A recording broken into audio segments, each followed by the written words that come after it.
All right. Good afternoon, everyone. We're going to give folks just a few minutes to join us, and then we'll get started.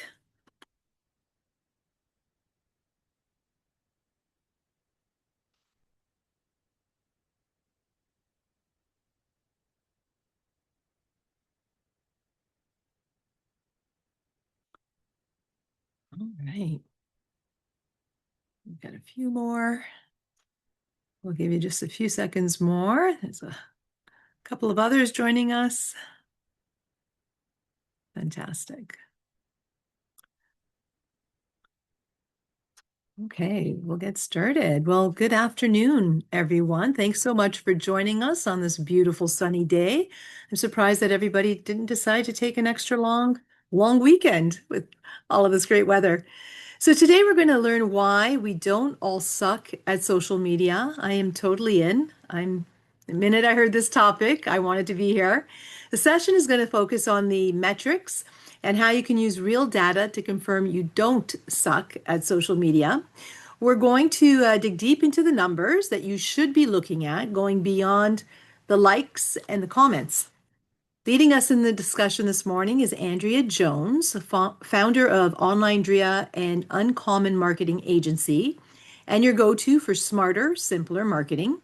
With over a decade of experience, she's helped 5,000 plus entrepreneurs ditch hustle culture, reduce overwhelm, and build marketing systems that actually fit their lives. Sounds fantastic. Andrea also hosts the award-winning Mindful Marketing podcast, where she shares practical, bite-sized strategies that make growth feel doable and even fun. Fantastic. All right. So the format for our session is going to be as follows. You can submit your questions throughout the presentation through the chat or Q&A function at the bottom of your screen, and we'll address all of the questions at the end of Andrea's presentation. So at this time, I'm going to turn it over to you, Andrea. Take it away. Thank you so much, Dolores, and thank you everyone for joining me today. As mentioned, my name is Andrea Jones, and today we're talking about how to not suck at social media, which, first of all, rude that our brains would even ask us that question. But I know a lot of us do this. We post something, then we check our numbers, and we immediately start creating this full out courtroom drama in our heads about whether we're good at marketing. Does anyone like us? Has the algorithm personally filed a complaint against us? So today is all about reading your numbers without making it weird. We want your metrics to be useful. We want them to show you what's working, what needs adjusting, and where your marketing system may need support. This is a judgment-free zone, okay? This is not a sign that you should give up on all of your marketing, throw your phone into Lake Erie and become a forest person.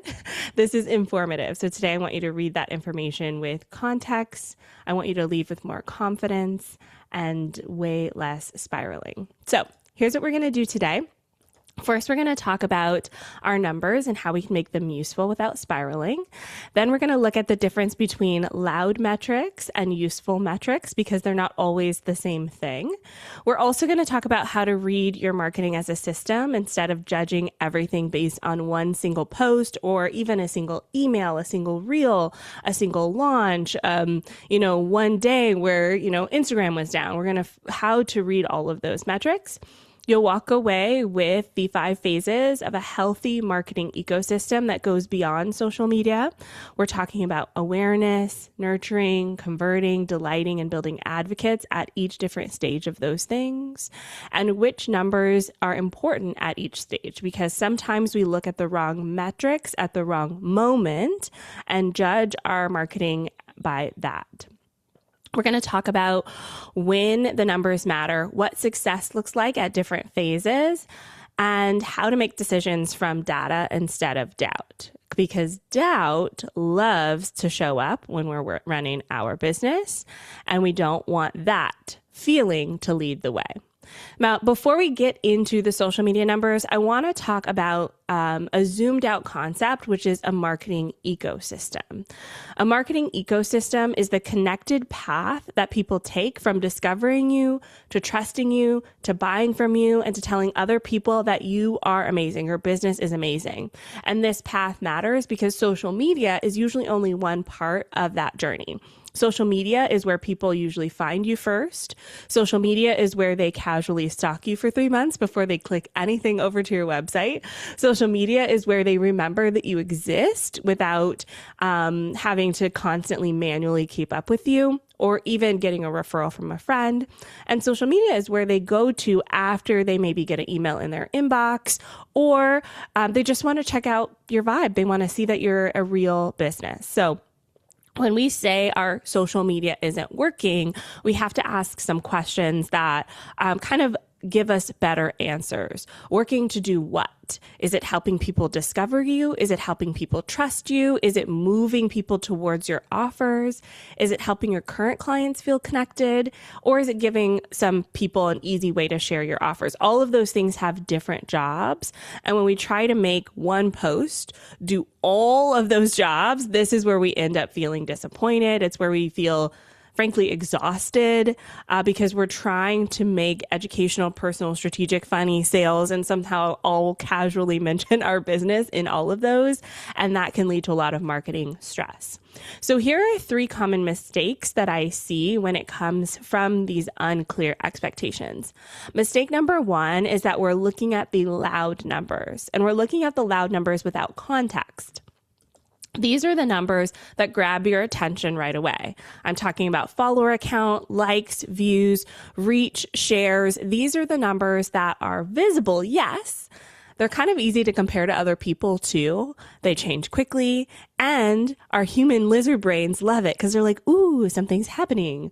But loud doesn't always mean useful. I had a reel this past winter from the Fort Erie Santa Claus Parade.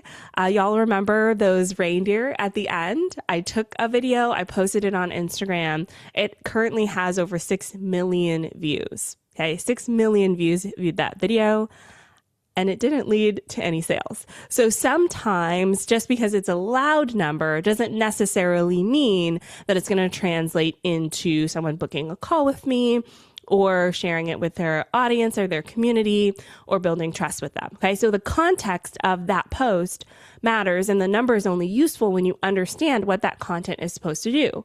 For me, that 6 million views is something I'm proud of, not because it leads to sales, because it didn't, but because it shows that I'm reflecting the community that I actually live in and enjoy every single day. So the goal with that post is not to build sales, but to build community. So the same number can mean completely different things depending on the intent behind it. So that's mistake number 1. Mistake number 2 is expecting one channel to do everything. And this is where we get tangled as business owners, because we'll say Instagram isn't working. And then when I ask a business owner, what do you mean by not working? Do you mean, are you building trust, generating leads, selling directly, supporting your community, sending traffic to your website? Like, all of those things are valid, but they require different content, different expectations, and often different timelines. Okay. So one channel can support multiple parts of your marketing ecosystem, but it probably won't do all of them equally all of the time. For example, LinkedIn may be great for warm conversions, but your website may be where people finally understand what it is you do. Or Pinterest can bring in long-term traffic, but your newsletter is where the relationship builds. Or a podcast can build deep trust with someone, but the social posts remind people to listen to that podcast. So your marketing works better when each piece has a role. Social media doesn't need to be the entire system that runs your marketing engine. It can be a doorway, a conversation starter, a trust builder, a reminder, or a relationship tool. And when we stop putting everything onto one marketing platform, we can make so much better and strategic decisions in our business. The third mistake that I see happen a lot is checking everything all of the time. Listen, I'm going to say this with love, okay? Because I too refreshed the post, especially that one from the Santa Claus Parade that got 6 million views. Pretty immediately, it was like 10,000, 20,000, 100,000, a million. And I was there refreshing because I'm human, okay? But checking everything all the time does not give you better data. It usually just satisfies our feelings of feeling valid and loved and important and Yay, we have fans, but that's not clean reporting. Okay. Social media content needs time. Some posts take off quickly, some slowly. Some don't lead to engagement, but some lead to clicks. And if you check too early, too often without clear questions, you're basically giving yourself anxiety. Okay. So instead of checking everything constantly, we're going to create a rhythm. Typically, I recommend monthly. On the first of the month, I have a data date with myself where I check monthly of all my social media data. And I'll walk you through that process at the end of today's session using the tool that I use for that as well. But what you need to know now is that you don't need to monitor every single post all of the time. That's for your emotional self. We want to measure the business side of things, the data, and look at things strategically. Let it breathe. This slide is me. It may also be you. We are amongst friends here. We check everything. And logically, we know that one post doesn't determine our future, but emotionally, when we get that one post where our mom likes it and our sister left a comment and that's it, we feel like we need to redo our entire strategy. And I'm here today to tell you that you actually have a lot of the foundational pieces in place.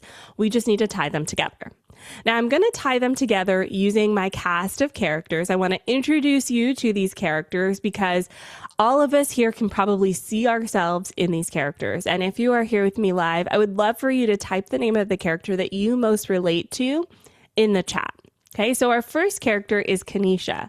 Kanisha is a business coach for leaders. She is an executive coach who helps women get into the C-suite in corporate.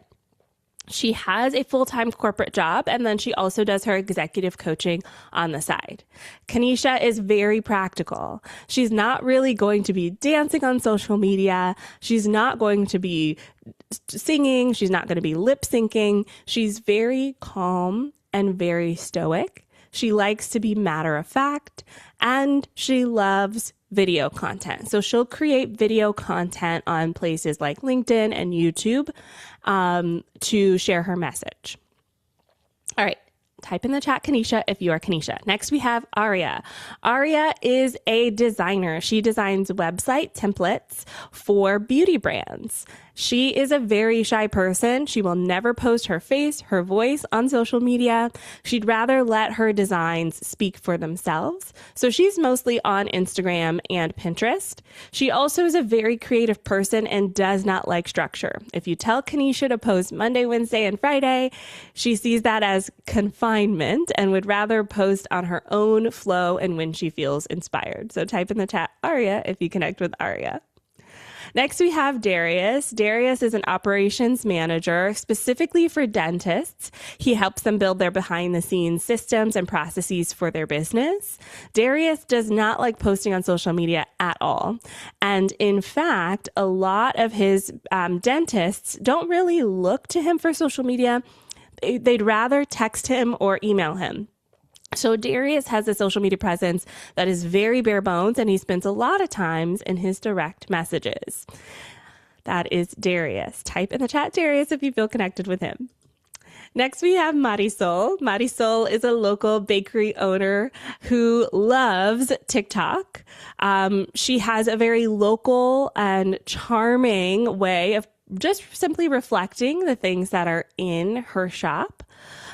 She shares her daily spreads, anything new and topical. Like right now, she's probably gearing up for some custom graduation banquet spreads for her clients. People come in looking for things like that are fresh and in season. Marisol, though, does not have a plan. She likes to post a lot of content, but it's daily, and she simply reflects what's happening in her store. That is Marisol. So type Marisol in the chat if you relate to her. Lastly, we have Santi. Santi is an arts educator, creates in bursts, and has lots of creativity.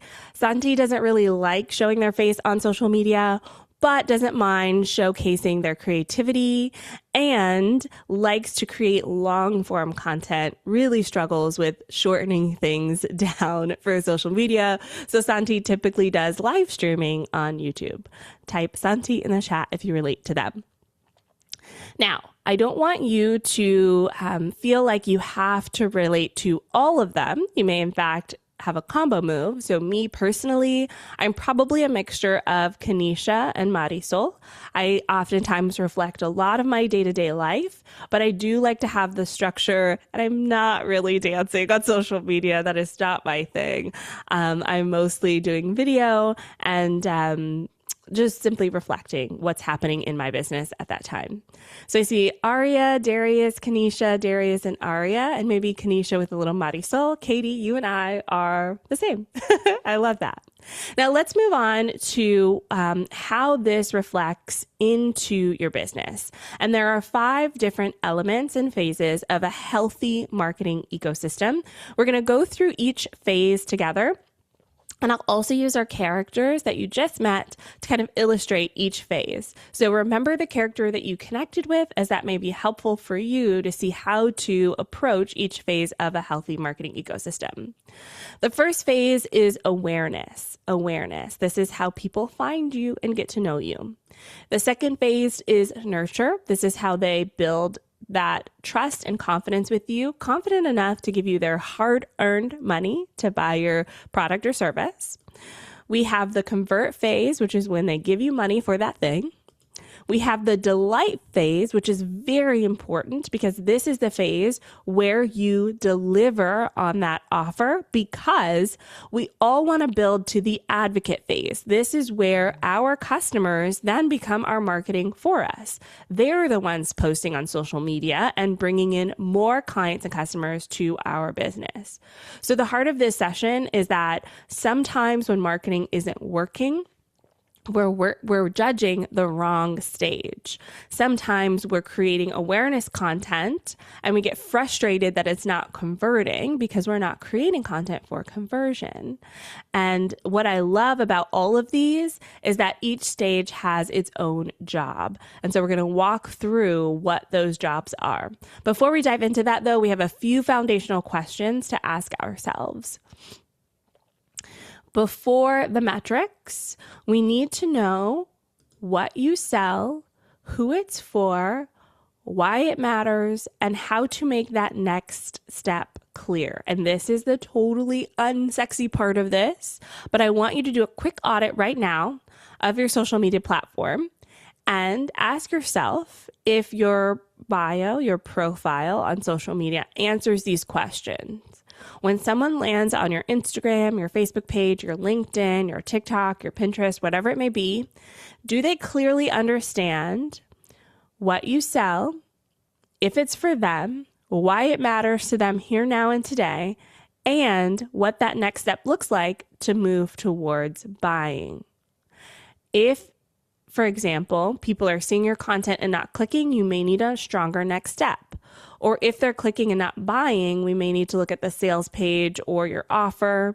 And then if no one is seeing your content, we may need to look at the awareness stage. So these questions focus in on those things. So let's dive deeper. What do you sell?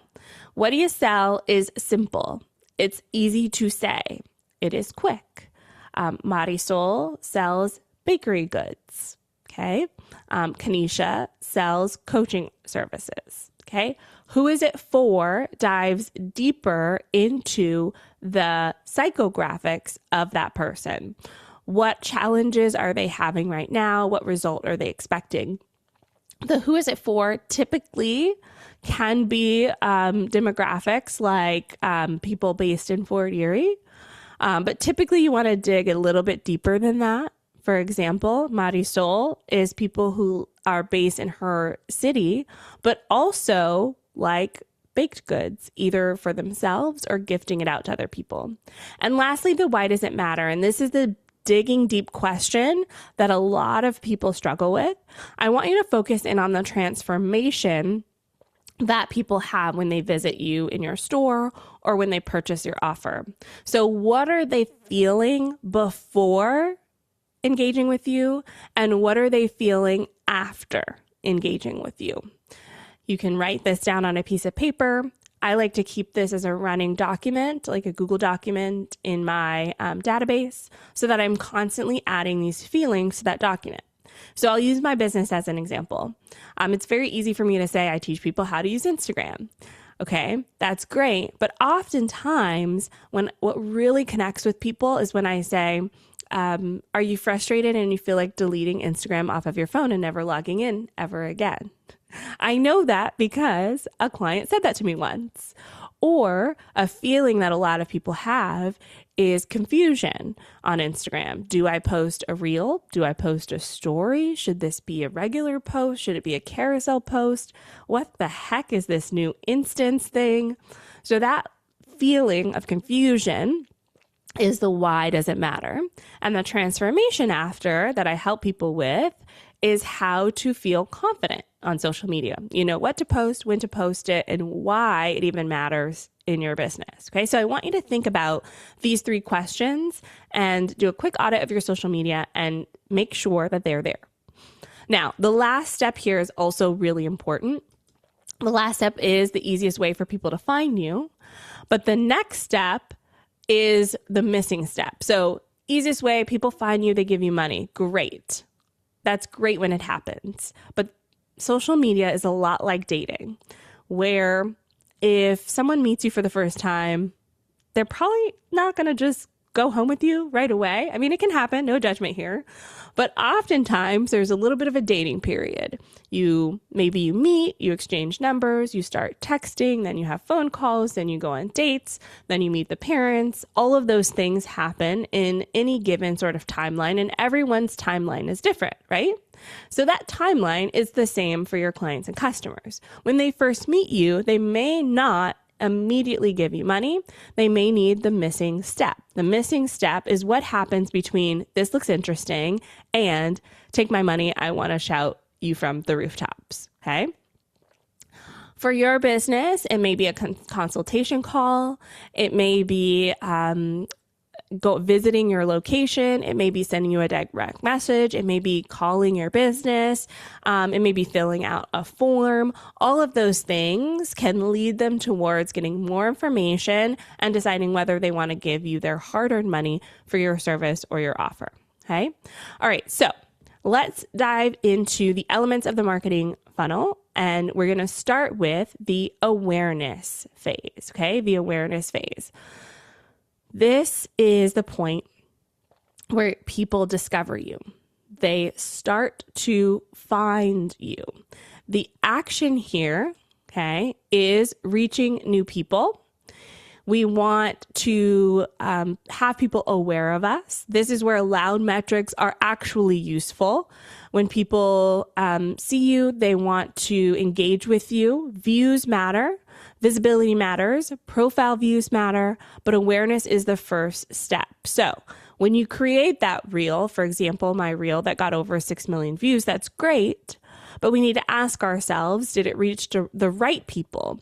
Did it connect to your business in any way? Did it lead people to your profile? Did it get them closer to that next step?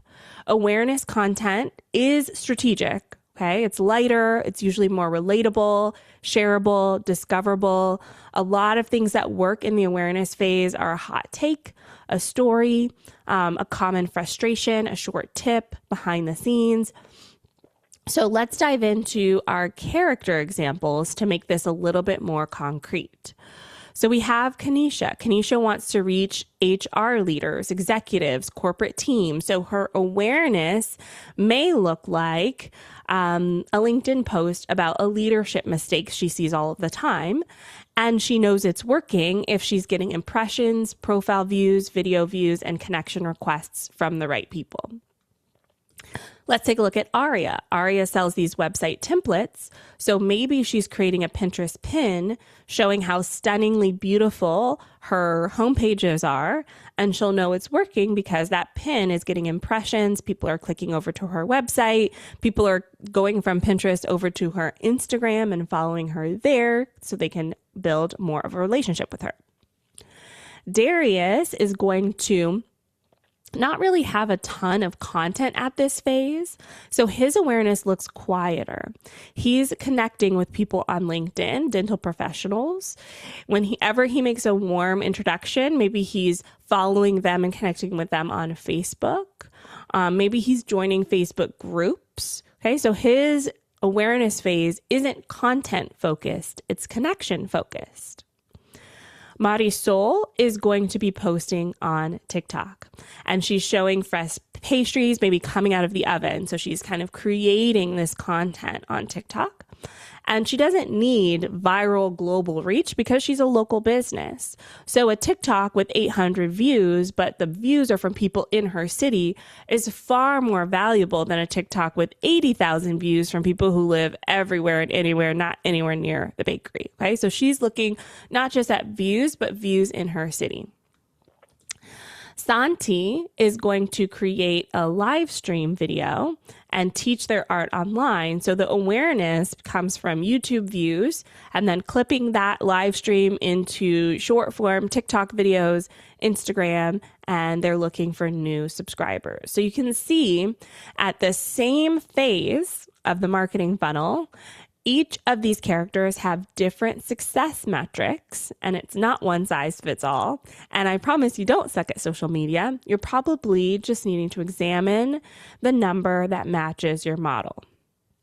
Now, let's move on to the next phase of the funnel. We had awareness. Now we're going to look at the nurture stage of the funnel. This is where relationships deepen. So after someone finds you, now they're deciding whether they want to stay paying attention to you. This phase matters a lot because trust is very fragile. The internet is full of lots of entertaining things, and we want to have people not just see us, but understand the value that we bring to their lives. And the nurture phase is all about that. Building trust with your current audience and getting them used to engaging with your content. The action here is sharing your knowledge, your expertise, or your trust, and how you know it's working is if you see metrics like followers, likes, comments, and website clicks increase. Okay? So, when we take a look at this as well, I want to highlight emails because a lot of time our goal on social media is to take them to the next step. And for many of the characters and for many of us here, a lot of that happens through email marketing. Not always, but sometimes. And nurture metrics are less flashy than the awareness metrics. One thoughtful comment goes a long, long way. If someone saves your post, for example, that is a huge indication that they want to return to it later. If they click something out of curiosity, that usually means that they're looking for that deepening of the relationship. So the question to ask here isn't, did this post reach everyone and anyone? It's, did this post deepen the relationship with the people who actually care? So let's go back to our characters. We have Kanisha. Kanisha may not need a huge audience. She just needs the right HR director to watch one of her videos and to start a conversation to see if she's the right person to bring in for some sort of corporate workshop. Okay. Aria may use nurture content to show why her templates are strategic. They're not just pretty. So she's educating her audience on why her templates help them sell better products for their beauty brands. Darius may build trust through helpful posts, but a lot of his is through direct conversation, okay? Especially for his niche, dentists and practice owners aren't publicly talking about their problems in the comments. That is unprofessional for them. So they're not going to comment on his post and say, yes, I have a problem with systems and processes. Usually that happens in a direct message or warming up the conversation. So his posts actually do not get a lot of engagement at all. Oftentimes it's in direct message. Marisol nurtures through familiarity. People want to feel like they're in the bakery. They want to see the croissants. They want to see the special occasion specials that she creates. They want to see her personality. They want to see how warm and welcoming it is. And so her nurture content is simply reflecting what's happening in the store. Santi nurtures through depth and creative connection. Someone watches multiple tutorials from them before buying a workshop or joining any sort of their memberships. Okay, so nurture content often looks like not just people following you, but they're sticking around.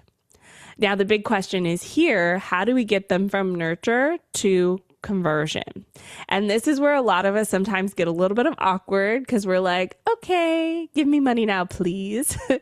But conversion is part of the ecosystem. There's actually a time and a strategic way to go from I'm being helpful to here's how to work with me.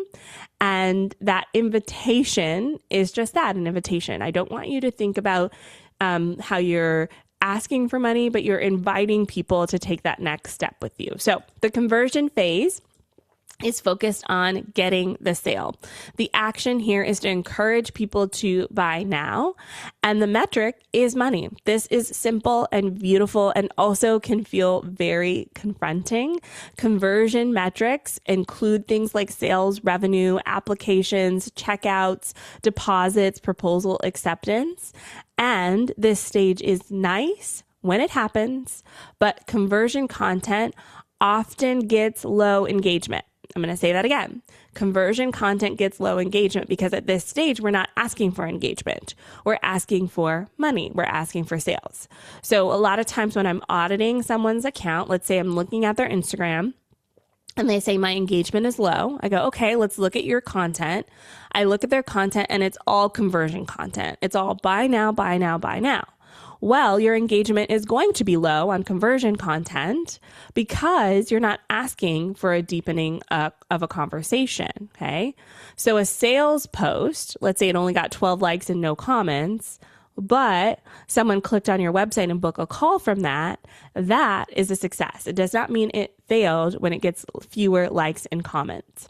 Typically, sales content also needs to be very clear. It talks about what is your offer, who is it for, and what problem it solves.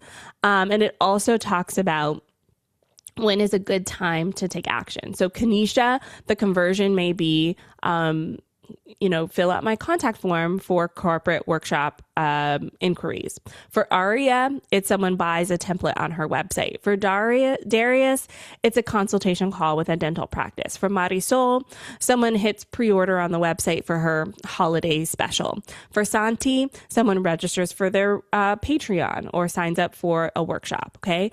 Conversion needs to be individual and it needs to be an actual invitation. So this is why it's important to still have conversion content, but balance it with awareness and nurture content as well. So after you convert, your marketing does not end. This is where we feel a big shift. So a lot of people think your marketing stops when someone buys from you, but your client and customer experience is a huge part of your marketing. This is what shapes referrals and testimonials and long-term trust. And I can promise you this is what we all want because we don't want to have to hustle and market all of the time. We want our clients and customers to be delighted enough that they actually do our marketing for us on social media. So this phase is important because we want to wow our clients and customers. The action item is delivering on an amazing offer or service. And how we know it's working is when we get customer feedback, repeat purchases, retention, satisfaction. People are asking support questions. They're renewing with you. They're leaving kind feedback. This phase matters because acquisition is very expensive, especially if we have to start from scratch every time. And a happy customer is one of the most valuable marketing assets you will ever have. Okay. So if you have, for example, a membership, delight may mean, members are using the resources, they're asking questions, they're attending the sessions, they're staying engaged, and they're renewing. If you are a service provider, this may look like providing a smooth onboarding, having clear communication, strong delivery, and clients saying to you, this is exactly what I needed right now. If you have a bakery, delight may look like people coming back every weekend, leaving reviews, bringing their friends. If you have a template shop, delight may look like customers actually using the template and saying things like, wow, this is so easy to use. So these metrics are qualitative, feedbacks, screenshots, repeating customers, because if people are buying but they're not happy, then your marketing ecosystem has a huge leak and it can be very challenging. So let's talk about what this looks like for each of our characters. For Kanisha, it's her corporate client saying, wow, thank you for teaching that workshop. It really helped my team communicate better. For Aria, it's her customers launching their website and they are saying, wow, this is so much faster and easier. And I actually feel really proud to send people to my website now. For Darius, it's those dental practices saying, oh my gosh, everything feels smoother. My team is less stressed and everyone knows exactly what they're supposed to do. For Marisol, it's people saying, oh my gosh, this food tastes amazing. I'm posting it on social media because it looks so cute. I'm going to leave a Google review and I can't wait to come back for your next seasonal special. For Santi, delighting their students looks like their students posting art progresses or saying the workshop really helped them enjoy creating again. And notice how every single piece of these, every single character here is tracking different metrics. So at this stage, we're looking at experience, which is the quietest piece of your marketing. Are people feeling supportive? Do they feel like they got the result that you promised them in their marketing? And are they coming back? This is very important data. Now, the final stage of this marketing ecosystem is the advocate stage because advocacy is what happens when people are happy enough to publicly share your offer. Yes, they can refer privately, but we want them to publicly say, I recommend this business. This is so powerful because word of mouth marketing is still the most powerful way of marketing ever. And when someone else says, wow, this is really cool, it just hits differently than us patting ourselves on the back and going, we're so awesome. This is amazing, right? Advocacy looks different depending on the business. So I'm going to talk through this with each of our characters. So for Kanisha, it's when a HR leader refers her. So Kanisha came and taught a workshop. You have to get Kanisha to come into your business and teach a workshop for your people as well. For Aria, it's when someone puts their website up and they're so excited. They post it on social media and they tag everyone. I got my website template from Aria's shop. You've got to buy yours from her shop too. For Darius, this is a little bit quieter. And again, for his business, people aren't usually loud about their operational insufficiencies. And so it's when one dentist practice owner maybe sends an email connection or a text message connection that says, you need a Darius in your business. For Marisol, this is Google reviews, people posting and tagging on TikTok, on Instagram, on Facebook, and people are saying you have to come visit Marisol's bakery. And for Santi, it's people sharing their artwork from their classes, inviting their friends to join a next workshop. You have to join Santi's workshop. They're amazing.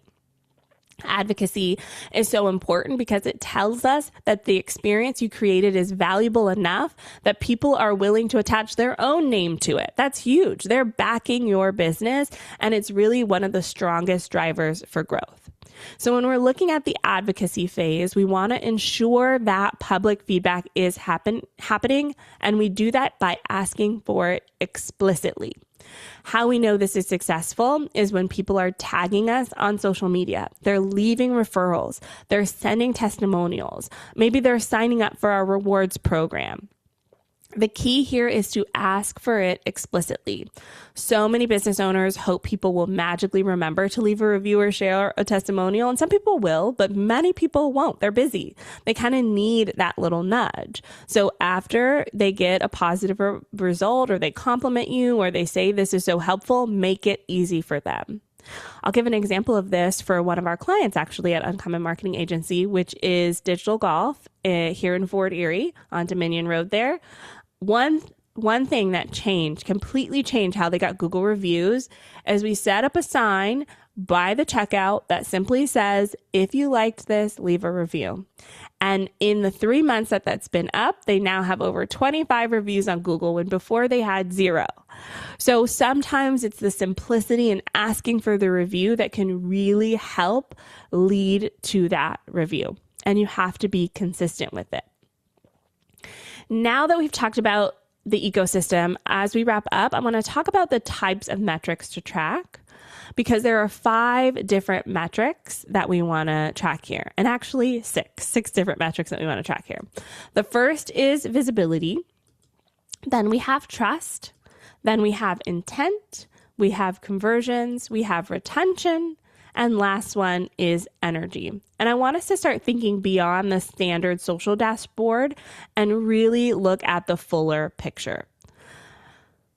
Visibility tells you whether people are seeing you. So you're looking at metrics like profile visits, website visits, video views. Trust tells you whether people are engaging and building a relationship with you. That is people following you, subscribing to you. Intent tells you whether people are taking a step closer. So typically this means if you say, click the link in my bio, are they clicking the link in your bio? Are they leaving a comment when you start a conversation? Conversion is when someone enters the buying or sales process. Retention tells you when people are staying, returning, renewing, and coming back. And then your own energy as a business owner tells you whether this is sustainable for you. And that last one deeply matters because a strategy that you aren't doing, a strategy that technically drains you, is going to break you eventually. And your energy is also a business data. But I want to remind you that the metrics should match the intent of the content. And this is one sentence that I want you to put on a sticky note, put it on your desk, put it in that little task reminder for your data date every month. Before you check the numbers, ask yourself, what is the missing piece of this content? What is it supposed to do? Is it a post that's supposed to reach new people? Then we're going to look at shares, reach, views, and impressions. If this post was meant to build trust, then we want to look at clicks, replies, and engagement. And if this post was meant to look at conversions, we want to look at that. This one shift can really save you a lot of unnecessary drama with that. So a quick review of these metrics. Visibility metrics, we're looking at followers, subscribers, reach, and profile visits. Okay. This does not mean that people will automatically trust you or buy from you. It just means that they found you. Again, back to the dating analogy, they're just now getting to know you. Okay. So when you're looking for new people to be in your world, we want to ask ourselves, is our profile clear? Is our offer clear? Is our content attracting the right people? Next, we look at impact metrics. This is top posts, shares, views, and brand mentions. The question that you want to ask yourself at this stage is your content resonating? Top posts can show themes that your audience cares about. Shares show that people found it useful and relatable. Video views show what hooks attention. Brand mentions show whether people are talking about you or associating you with a topic.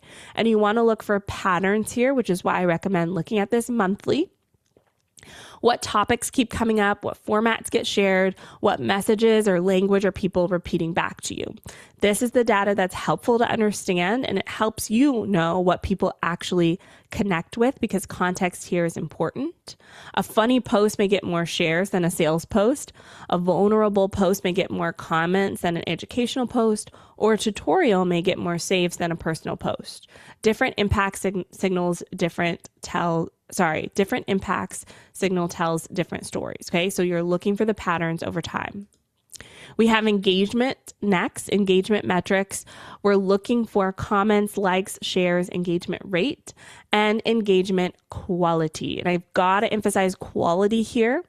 A comment that says, this is nice, or I love this, is very different than a comment that says, this is exactly what I've been struggling with, and I never thought about it this way. That gives you more information. So we want to see if people are leaving direct messages asking about what your offer is. If someone's saving content, that can be useful information for you to know that it was useful enough for them to come back to. Engagement metrics help us understand relationships. Are people finding value in this? Are they seeing themselves in this? Next, we have intent metrics. So we're looking here for movement. Did this spark curiosity? Are they visiting your profile, clicking links? Are they opening emails? Are they watching your videos? Are they interacting with multiple posts? Intent here is powerful because it is the bridge between just passively consuming your content and actively considering it. It's when people lean in, okay? They're not just casually looking, but they're showcasing that they're interested in buying. We have conversion metrics, sales, people signing up, booking calls. This is where we start to connect to the larger marketing ecosystem outside of social media. Conversions don't always mean purchasing immediately. It could be taking a step though towards purchasing. They visit your store, they send you a DM, they sign up for a call, they request a proposal. These are all signs that people are moving closer to that conversion. Okay. And it does matter based on your style of business. It could be foot traffic if you're a local business. If you have a membership, it's someone signing up for 1 month. If you sell services, it could be someone booking an inquiry. All of those things should match your business model as well. And the last one, but the most important one, your energy metrics. This includes things like your stress level, the time it took you to create the post, the ease it was for you to execute that post. How can you stay consistent with it? Are you creative? Did you have enough energy left to actually run your business? And this is one of my favorite categories because most marketing advice completely ignores this, but your energy matters. Your strategy is only great if you can actually repeat it for 6 months, 12 months, 2 years. Oftentimes, when I look at someone's vision board strategy, it looks great on paper, but they're not actually doing it because it takes too much effort. We want to get your minimal viable marketing solution going so that as your business grows, you can layer in other levels of support. Maybe now the front desk person is helping you create content because you created minimal viable content that they can then repeat. Or maybe you're hiring a virtual assistant or a marketing agency to help support you get to that level where your marketing ecosystem is a little bit more robust. Your marketing should actually leave margin to, yes, run your business, but also live your life as well. You have clients. We're not living in some vacuum here. We have family, we have appointments, we have to do the laundry, the sun is shining, we want to go outside. And so we want to track those numbers as well to make sure that is reflective.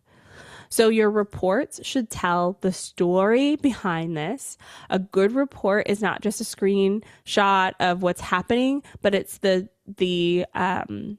reason why your reach increased because. Now I'm going to head into Q&A, but I want to show you one tool that I use for this. It's called Metricool. And I do have an affiliate link for this as well. I'm not sure if I'm allowed to do that though. So I'll just leave this up on the screen so you can check it out. But I want to show you this because it really helps tell the story behind your metrics. And I'm actually going to look at my brand here. Okay. So every month I do a data date on YouTube for free where I walk through my metrics. And what I love about this is I tell you my energy levels throughout. But Metricool has a very cool new reporting feature that actually helps you analyze this as well. So if I go to my analytics here, I'm going to just take a look at Instagram just for an example. Okay. So in the past, let's say I did 3 months here, February through May, it tells me how much my followers increased by a percentage. And this is why I want you to zoom out and look at the bigger picture, because all throughout the month it has gone up and then it's gone down and up. This number to me is not as important as some of the other numbers here, like, let's go down here, interactions. You can see that my posts are getting a lot more views, okay? So while my follower number hasn't dramatically increased, I've made some strategic changes to my content so that it's getting more views. It's getting more interactions. I'm posting a little bit more frequently. All organically. I haven't done any promoted posts, but it gives me also really interesting data points like, I go back to the account level here, profile activity, people clicking on my email. So when I say reach out to me, I want to see that they're clicking on my email, right? Or if I go to, let's see, reels published, okay, views. Okay, great. I'm seeing 1% increase in views on my video. So that tells me my strategic changes are working here. Okay. So this is Metricool. I'll put the link in the chat. Metricool.com. This is the date. It's free to use. oh my gosh, if I can spell.com. It's free to use and it can give you a lot of these insights that I talked about here today to really help streamline your date with your data. All right. Now, as we wrap up and head into Q&A, I want to share a little bit about my policy on questions, which is this. There's no such thing as a silly question or too specific question. All questions are welcome. You can either put them in the chat since we do have a smaller group live, or you can, I believe there's an ask a question. Yep, Q&A, ask a question option. You can ask it there. I'm also open to audio questions if you would like to ask your question via audio, though I don't know if we have that capacity here today. So type your question in the chat. All questions are welcome and you can ask them on any platform. I consider myself platform agnostic. So I work with all of them: Facebook, Instagram, LinkedIn, TikTok, YouTube, Google My Business, paid ads, organic, even if you have questions about email marketing, website, all of that as well.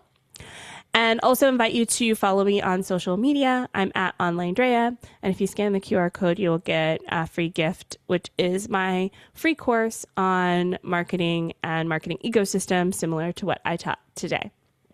All right, we are open for questions now. And I'm going to drink some water. Fantastic. That was a great presentation. I learned so much. So we'll, again, if you have a question, put it in the chat and we'll address it now. I guess just some observations as we're waiting for some questions. I mean, not that long ago, although I guess it was long ago, you put an ad in the local paper and it just happened, right? People knew, especially if you were in a small community, it was the lifeline of every community, and it was simple, it was easy. You just create the right ad, right content, and boom, everybody knew about what you were doing or the sale or what have you. But today it seems so much more complicated. Like you really have to understand what you're doing with each platform, and it feels like it's really a full-time job in every business. Is it just me because I'm old, or is that the reality? It is the reality. And I think the challenge is technology is moving so quickly that it is challenging to keep up with. So one of the things that I recommend for a lot of my clients and students who are business owners is to just focus on one platform. So whether that be Facebook or Instagram or LinkedIn, and oftentimes my advice is to choose a platform that you're already using, in your personal life. So that way you don't have to learn a new thing. Especially if you're local business, Facebook is great for local business. So if you're already using Facebook personally, oftentimes I can just give you a few tweaks and recommendations for that platform specifically so that you can use it for your business. But you're not wrong in that it feels like a full-time job. And so oftentimes too, I recommend find the person that you want to learn from and follow them. So there are a lot of people who teach marketing. There's a lot of podcasts and YouTube videos available for free. And even some of the platforms like your Instagram, Meta has their own kind of free training within it.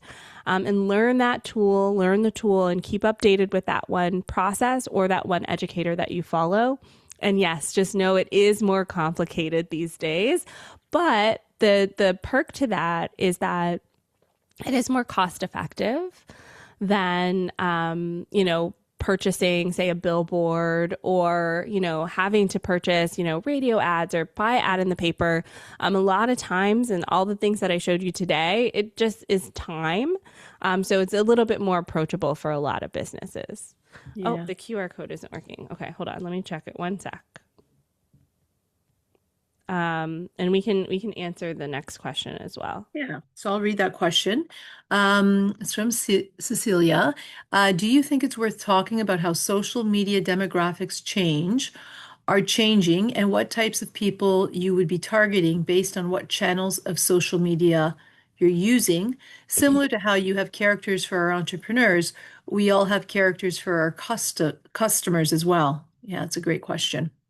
Yeah, it is a great question. And so there are two opinions I have here. One is that, yes, using the platform that your customer is on is important. And actually, I have a checklist for this that is I update it every year to give the demographics of each platform. So who's on TikTok, who's on Instagram, who's on Facebook. This will help you decide what platform to use. However, what I have found is if it's a founder run business, an owner run business, so you are the owner and you're running the marketing, I always recommend start with the platform that you're already using because I promise you, you have customers there too. The beautiful thing about social media right now is there's customers on every single platform. So if you're a Facebook user, Instagram, Pinterest, TikTok, LinkedIn, whatever platform it is, you have customers there. So use that platform. Could you find more customers on other platforms? Yes, but sometimes there's a huge learning curve to that. So for example, I have a client who wants to reach kind of the next generation of adults, like young adults growing into like young 20s. And so TikTok is the obvious choice there. However, she's never logged on to TikTok before. She's never even created videos before. So there's quite a bit of a learning curve. Whereas that demographic is still on Instagram and she uses Instagram all the time. So we're starting with Instagram. And then once you get proficient in the platform that she's already using, we're going to switch over to kind of repurposing some of that content over to TikTok as well. Great. And the QR code, it seems like my website is just taking a while to load. So I'll also put the link to that in the chat as well. It's onlinedrea.com/kit. You can also find it just on the website, onlinedrea.com as well. Fantastic. Okay, any other questions? Yes, what is the cost to have someone run your social media nowadays? I know there are different packages depending on how much work is involved, but what is an average? Yeah, so the average depends on the level of knowledge of the person that you're hiring. Okay, so if you're looking for an intern or a marketing assistant, you're usually looking at, the hourly minimum wage for that person. So I don't know what it is right now in Ontario, $18 an hour, maybe somewhere around there. Yeah. So that's pretty standard for someone who's maybe newly graduated or someone who doesn't really have a lot of training in social media. If you're looking for a freelancer, so someone who that's what they do is social media, but they're just an individual person, you're usually looking between $500 to $2,000 a month, depending on their skill level and their proficiency as well. Usually, it also depends on the types of content they're creating for you. So video content usually requires a little bit more time than like graphic design. And then for agencies, you're typically looking at 1,000 and up, depending on what they're doing for you. For example, in our agency, a lot of our clients are around 1,000 a month. We have some clients who are like 5,000, 6,000 a month, depending on their ad spend. And then we have one client who's around 10,000 a month, just because we produce a lot of video for them every single month. So it's the cost of having a video team and editing all of that video. So it really just depends from there as well, how much you want to invest in your marketing. But hopefully that gives you kind of a range so you know where to start. I will say on the lower end, you may have more training to do. And on a higher end with the agency, they already have the systems and processes. And so you don't have to train them. You just hand your stuff over. And that's kind of why it costs a little more. Mm-hmm. Makes sense. Makes sense. I think the point is you have to be out there, right? You have to be marketing your business in some fashion in order to stay in business. So exactly. Okay, well, we are at the end of our time. Thank you, Andrea, so much. This was incredibly informative, and the hour just flew. I learned so much. So we'll have to talk about having you back because this was just fantastic. Our next session will take place on June 16th. The topic will be when your big business becomes your biggest trigger, understanding attachment patterns in leadership, stress, and decision making. Another great topic. You'll receive all of the session details in your What's Up Wednesday email tomorrow. So look for that. Thanks again, everyone, for joining us. Have yourselves a wonderful afternoon. Take care, everyone. Bye. Bye-bye.